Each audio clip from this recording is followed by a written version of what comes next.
We're here in the beautiful Amsterdam at Money 2020, day 2, and we're here with Gilbert of Quant Network. How are you doing? Very good. Thank you for having me. Yeah. It's great to be here. Cool. Exciting name, quite a well-known name. Perhaps you can tell the wider audience what Quant Network does. Yeah, so we were established 2 years ago. We set out to solve one of the biggest problems and the biggest barriers to blockchain, and that's interoperability. Some people have been trying to solve interoperability by creating blockchains. What we've done is we've created Overledger, which is a blockchain operating system, and we've connected already 10 different DLTs, public and private, and we've solved interoperability at scale. All right, so it's an open source system, and parties, companies, but also other blockchains can connect to this system. Yes, that's correct. So we have open source on the front, so all the SDK and the APIs. They're a single way to access all the blockchains, so single language, single API. And the backend connectors that we have for all different blockchains, that's published in open source. And so everyone can decide to add different blockchains to Overledger, and we can interconnect them, give them access to all the different blockchain networks and enterprise platforms as well. That's more important. All right. And what's the business model of Quant Network? So we charge transaction and revenue on the volume that goes through Overledger. It's a platform, and you need to have quant tokens to access the network and for licenses to develop on the platform. And it's a kind of a usage cloud model. How much you use and you pay for that. So, for instance, when a big bank wants to actually make use of their stablecoin, like JP Morgan, it can connect to this system. Yes, so Overledger solves interoperability at scale, and that's been one of the biggest barriers to mass adoption. And by this approach, using our operating system, we're allowing digital assets to move between blockchains. So there could be private digital assets like a JP Morgan coin, there could be public ERC type of tokens, and you can move those between different networks through Overledger, and you can do stuff that you couldn't do before because you're multi-chain. And that's quite innovative because you're combining the features of different blockchains and settling on different blockchains. Okay, and actually you have some, because you're here at Money 2020, you have some news to share with us. Yes, we're quite excited. This is something we've been working on for quite a while. So what we've done is we have, instead of just announcing one client and one thing, we're announcing that we're working with SIA. So SIA is a leading European payment infrastructure. And so what Overledger is doing is we're actually bringing blockchain and interoperability to all of SIA's clients, which are 580 banks. So Overledger could be rolled out to all of these institutions, financial services, banks at scale, and have interoperability to get the benefits of this. Right.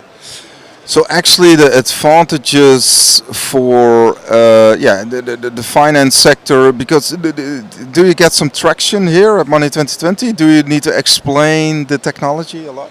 It's a problem the industry is facing, and we talked to lots of banks, and we even talked to a few banks that are new to us, and they've joined and they're signing up with us as clients, which is quite exciting. And what we do is we tell them, you need to use blockchain. Everyone's looking at it, but which one is the right one? So it's very difficult for a bank to make that decision and say we're going to stick with blockchain A for the next 5 to 10 years. They don't know it's the right technology. They don't know it's the right fit. By having solved interoperability at scale with an operating system, we give them the choice they've never had. So they're able to use all the different blockchains. They can try one. If it doesn't work, they can easily switch to another one. And we're allowing them to scale up and try and proof of concept things at speed because they have the choice and the freedom and flexibility for the first time. It's what banks love. And just a critical one, because do we create with this blockchain technology also like an extra feature to actually do some customer surveillance, or how do you see that? So what the technology is doing is it's enabling trust. And so the financial system, the internet architecture, there's a huge flaw with it, and it's the flaw of trust, because you don't know who's the other person. You can't trust them because you don't know who they are.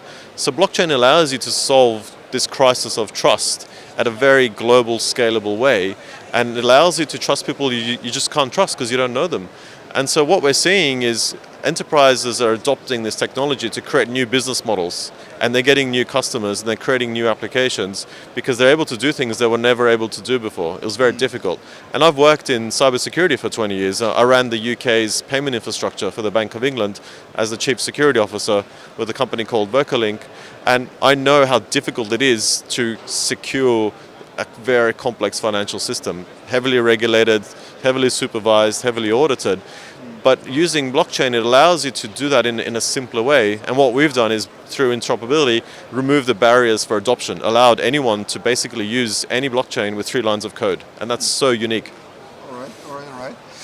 And what is still a challenge? Is still a challenge in development or challenge in sales? Do you still have some challenges?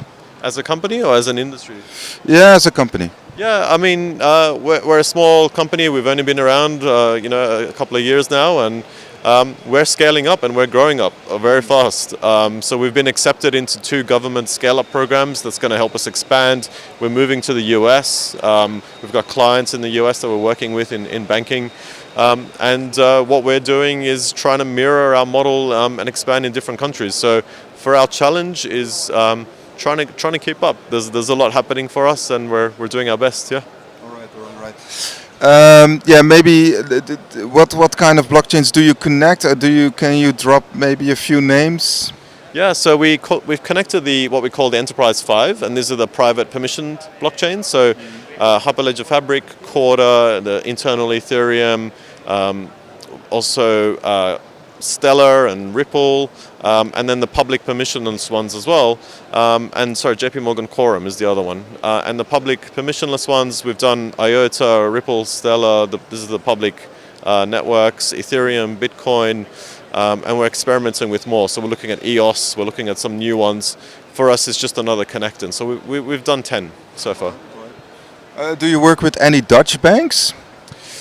We have met with a couple, and they're here in Holland, and we look forward to working with them. So once we have a real world use case with them, we'll definitely be announcing it. All right. So thank you very much for your time. Do you personally invest in cryptocurrencies yourself? No, I create the technology for it. So it's a very interesting space. This time doesn't come around often. We're really reshaping the financial system. And it's an exciting time to be within the blockchain world. Okay. Thank you very much, Gerald, for your time. Thank you. And all the best. Thanks very much.